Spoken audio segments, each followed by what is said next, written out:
Kung may mga pants kayo guys, yung mga pantalon na hindi nyo na ginamit, huwag nyong basta-basta itapon dahil pwede siyang gawing DIY. Ito ngayon, may pantalon ako dito na hindi na ginagamit. I-DIY bag ko siya. Yan, kinalas ko na yung inseam. Yan, kalas na. And then ngayon, ito naman ang kakalasin ko para mai-pattern natin sa pattern ng pang-bag. Ito guys, gugupitin lang natin.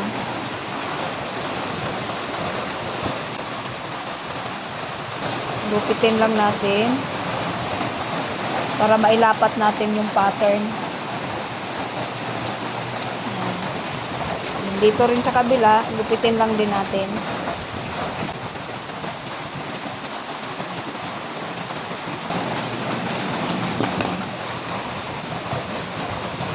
Tabi muna natin yung kalahati. Ayan. Ayan. Guhitan lang natin para maging tuwid.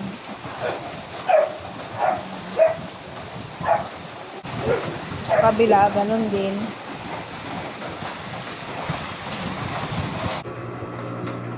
Guys, magdugtong lang tayo dito. Sa ibabaw ng pinaka waistband niya. Dugtong lang natin. Dugtungan natin ng kapiraso.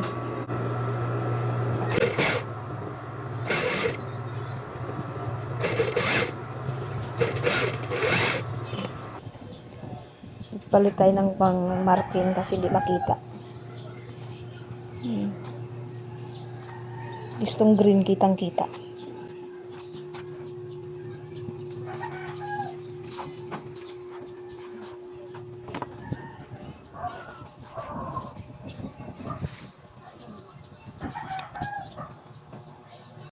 Yan na yung nagupit natin guys. O, bali dalawa. Ito yung front. At ito yung pinaka-back. Yan. Ito naman. Yan. Yung ating pang zipper at saka pang bottom. And ito. Yung ating pang strap. Yan. Tatahiin lang natin to. Yan. Bali dalawa yan. Umpisahan na natin. Lalagay lang ako ng guide guys para pantay-pantay yung pasada.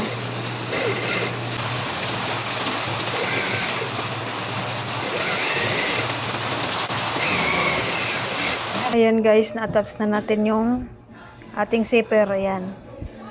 Tapos babalutin na lang natin to. At ang gagamitin kong pangbalot guys ito. Ayan. Pero kung wala naman kayong ganito, pwede kayong mag-cut din ng maong. Yan, magka-cut lang din ng maong at yun ang gagawin nating bias dito. Para malinis yan tingnan. Tapos ito na rin, naka-prepare na rin yung ating mga yan, parts. Yan, para yan dyan. Yan dyan. At ito naman, pang-adjust. And guys, ikabit muna natin ito dito sa strap.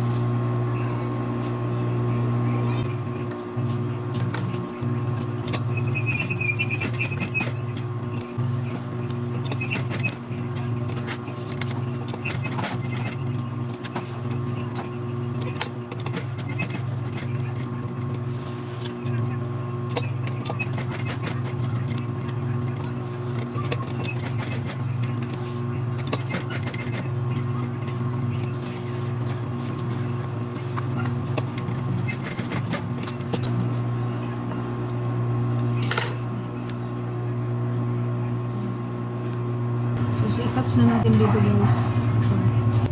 Kukuhanin lang natin yung center. Lagyan natin.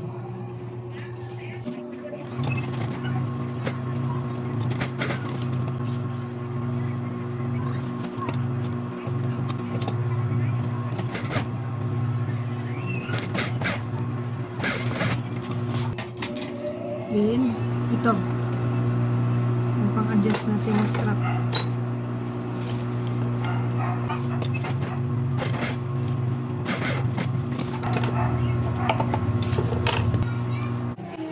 Ayan, ready na.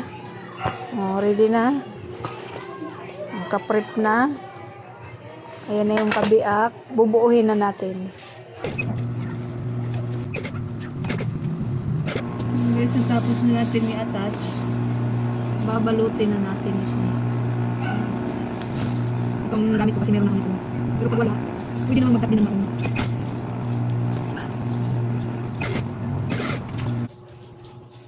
Ayan guys, ito na yung natapos ko.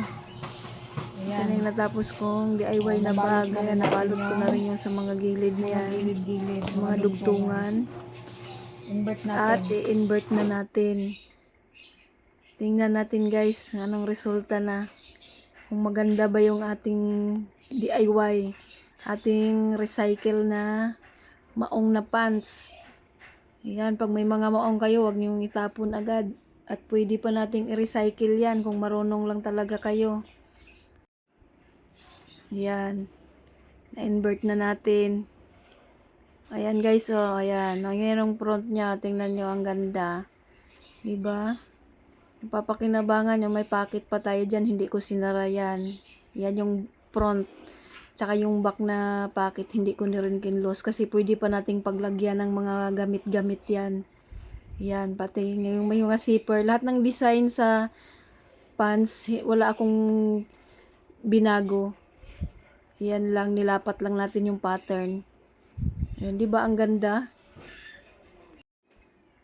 Ayan, at ito din yung back portion niya guys, may pocket din. Yung mga pocket din, nandyan din siya. Pwede rin yan nating lagyan, yung mga sikretong para hindi mahulog yung mga gamit nating maliliit yan. O, di ba? Napakaganda guys. Ayan, tingnan nyo, marami tayong mailalagay sa mga pocket niya.